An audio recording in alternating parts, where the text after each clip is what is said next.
لیتا تھا، باقی اور تو کوئی کام یاد نہیں، باقی اور کوئی کام یاد نہیں۔ فاروق اعظم کا حال یہ، فرمایا دیکھو میرا جنازہ جب تیار ہو جائے تو میں نے ام المومنین حضرت عائشہ سے اجازت لے رکھی ہے کہ اسی حجرے میں مجھے لے جانا جس حجرے میں میرے آقا لیٹے ہوئے ہیں اور صدیق اکبر لیٹے ہوئے۔ اللہ تعالیٰ اس کی عظمتوں میں اضافہ کرے، اللہ تعالیٰ اس کے شرف میں اضافہ فرمائے۔ وہاں آج 5 دیواریں ہیں، اخیری 2 دیواروں میں دروازہ بھی نہیں ہے کوئی پرندہ جو چلا جائے؟ ہے کوئی ایسا حاکم اور حکمراں جو اندر پہنچ جائے؟ فاروق اعظم نے اجازت لی، اور حضرت صدیقہ ہماری اماں جان جو فاروق اعظم کی بھی اماں جان تھی، انہوں نے کہا عمر یہ جگہ میں نے اپنے لیے رکھی تھی لیکن میں تمہیں اپنے سے زیادہ بہتر پاتی، لہذا تم یہاں اپنی قبر بنوا لینا۔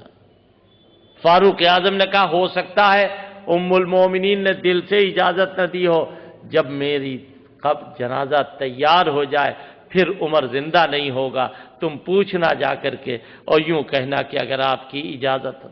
فرمایا اجازت؟ حضرت عائشہ فرماتی ہے پہلے میں ویسے ہی چلی جاتی تھی، ایک میرے باپ کی قبر اور ایک میرے شوہر کی قبر، اب میں جب سے عمر کی قبر بنی میں پردہ کر کے جاتی ہوں۔ اللہ کے بندو یہ فاروق اعظم کی دعا دیکھو کیسے قبول ہو رہی۔ فاروق اعظم کا جنازہ سامنے رکھا ہے۔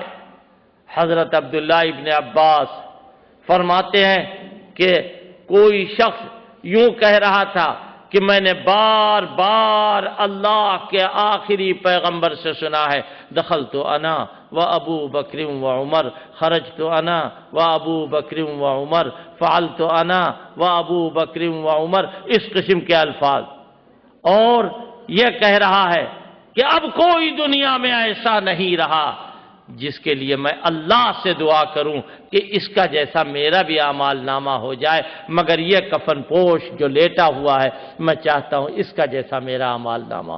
حضرت عبداللہ ابن عباس فرماتے ہیں میں نے پیچھے مڑ کے دیکھا فَإِذَا هُوَ عَلِيُّ بْنُ أَبِي طَالِبٍ وَعَيْنَاهُ تَذْرِفَانِ، علی ابن ابی طالب ہیں اور ان کی دونوں آنکھوں سے آنسو بہ رہے ہیں اور وہ یہ کہہ رہے ہیں۔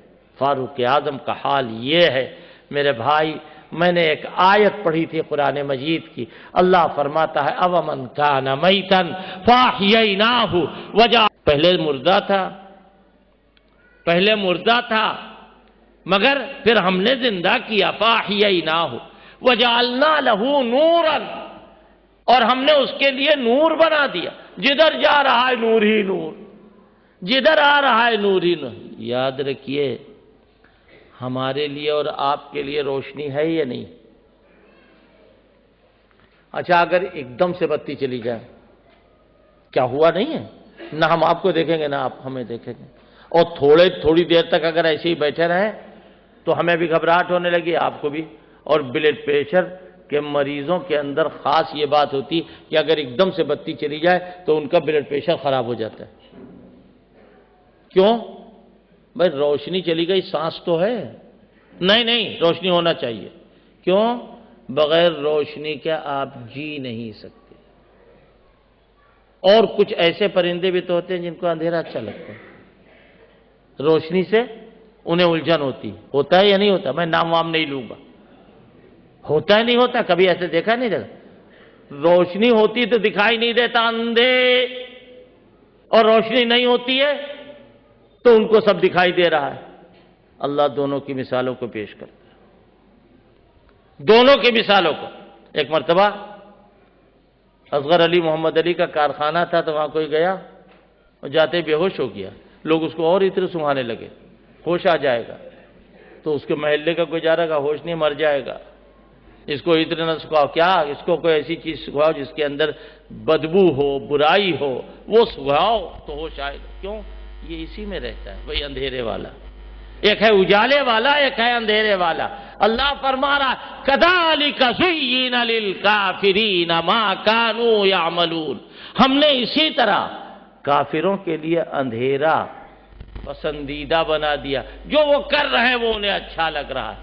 حضرت مولانا روم فرماتے ہیں آ پلیدی کہ پیش تو رسوا بود، آ پلیدی کہ پیش تو رسوا بود، پیش خوکاں شک کرو حلوا بود، کہ جو گندگی تمہیں بری لگ رہی ہے، جو گندگی تمہیں بری لگ رہی ہے، تم ناک میں کپڑا لگائے ہو، کوئی جانور ایسا ہے کہ وہ اسی کے قریب جاتا ہے۔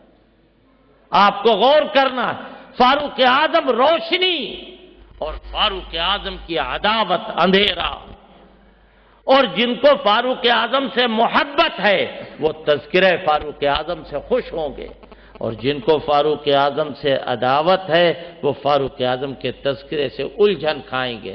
لہذا میں نے یہ چند باتیں آج زیادہ بیان کیا، حالانکہ جلسہ اصولاً آج 9:45 کے بعد ختم ہو جانا چاہیے، پہلا جلسہ میں جلدی ختم کرتا ہوں، اور کل سے انشاءاللہ 8:30 بجے شروع ہوگا، اور میں نے آپ سے بتایا کہ روزانہ میری تقریر ہوگی، شروع میں کبھی کوئی مسئلہ بتائیں گے، کبھی عقیدے کی کوئی بات ہوگی، کبھی اعمال کی کوئی بات ہوگی، کبھی اور کچھ باتیں ہوگی روزانہ، اور